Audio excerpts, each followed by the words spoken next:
Have you ever heard of the Ghost Army?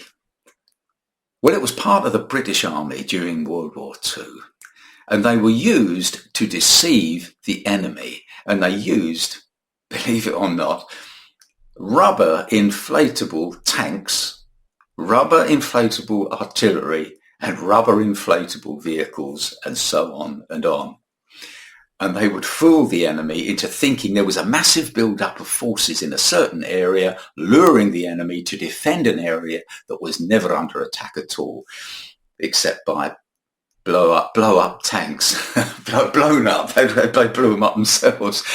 But of course, from the air, the Germans took photographs, and all they could see was all these tanks in the field, and they thought, well, they're going to attack us there, so they would defend that area. Meanwhile, the real attack would come elsewhere. And then we were fighting a depleted enemy. He'd spent all his energy defending the wrong area. And that helped win the war. In fact, it helped an awful lot.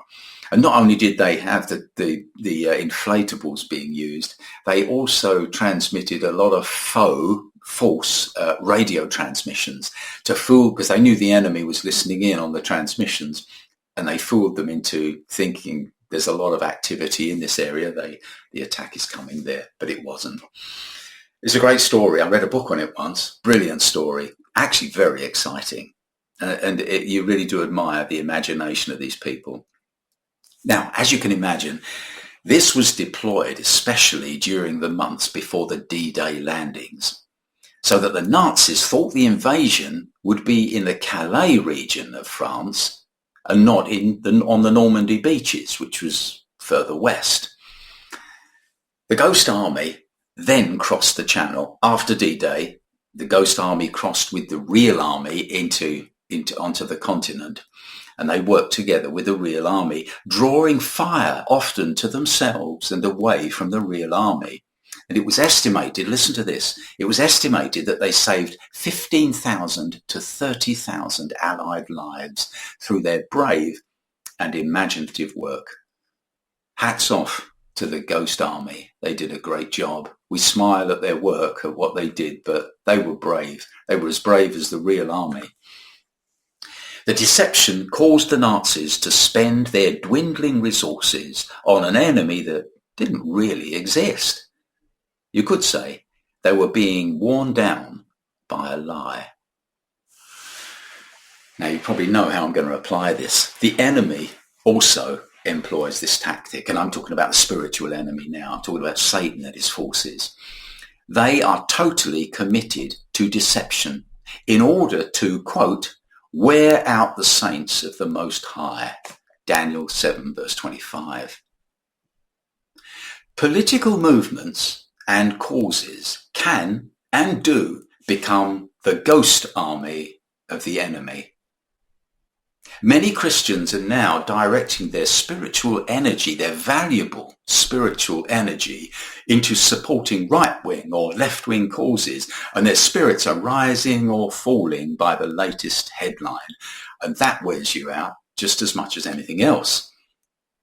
Yes, we should pray for leaders and vote for them if we feel it's right.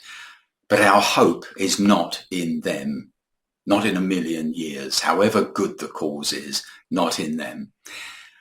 So let's not spend too much spiritual and emotional energy in that direction, because it's a deception and it's to wear us out. The devil laughs at us as we get too engaged in his inflatable causes.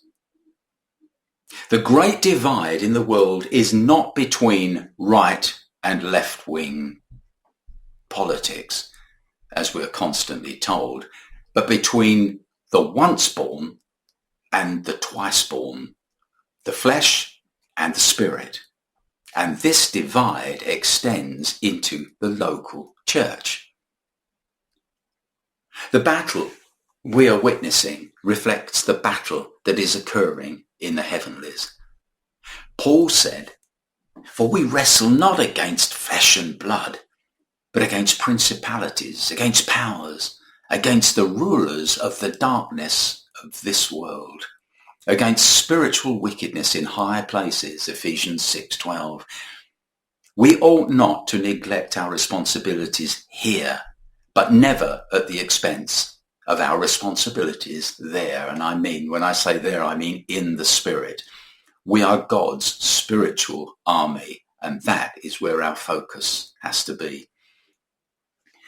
And what about the glut of bad news, the constant bad news? How many Christians are drained and joyless because of it?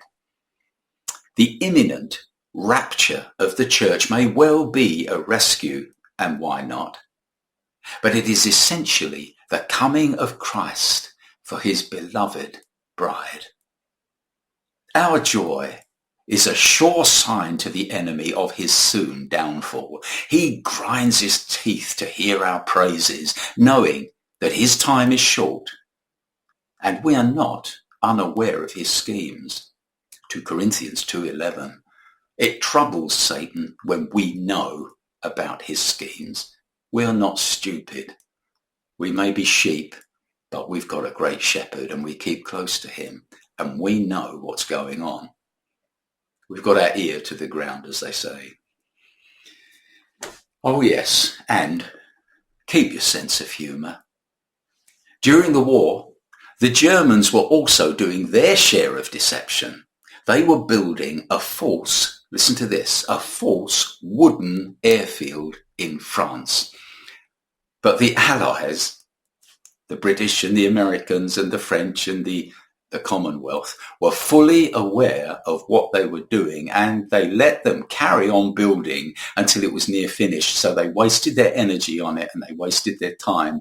And when they'd finished building it, the Allies bombed the airfield with wooden bombs. That's funny, isn't it? A wooden airfield bombed with wooden bombs. I hope I see you in the next video. Amen.